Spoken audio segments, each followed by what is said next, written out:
my name's Jordan Richards. I am 21 years old and I left Google 2 months ago to start my own business. It's a creative company. Basically, I started as an apprentice at Google and it was a great experience to learn. I didn't have a degree, and after the year we were told we wouldn't get a job at Google, but I managed to find a niche area which was really cool. It was designing for sales and marketing, and so they offered me to stay for 2 more years there. And I think it's a really interesting perspective to be able to go through that job without actually needing a degree, because often in big companies there's processes which mean you're limited by what you can do. So it was great that they facilitated me being there for that.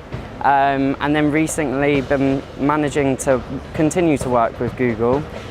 We work with 6 different teams there, so like YouTube and Cloud and a few others, and also some other big players like King.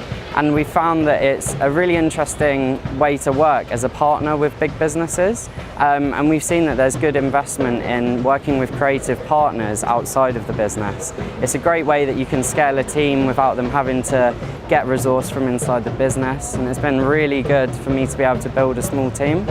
It's been really fun, yeah.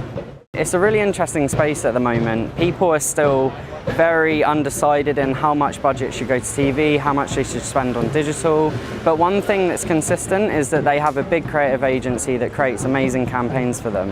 And so we've been recently doing a lot of work looking at how you can take that amazing work the creative agency's done and repurpose it for digital media, especially working with YouTube. There's some really short format content such as the 6-second bumper, and it's a completely different concept to a longer TV ad. And we found like the niche part of all of this creating is really having the short form content but not having to create it from scratch. And so we find 3 seconds is the point where you need to get everyone engaged. If they're scrolling on their phone, you don't know what they're doing, but you need to capture their attention. And especially with a bumper, you've only got 6 seconds, so already you've used 3 seconds. You need to have your brand really upfront and prominent. And we find as well, text on screen can be great because people don't often necessarily watch video with sound on. You could be on the tube, who knows where you are. It's really important to have everything there in front of screen.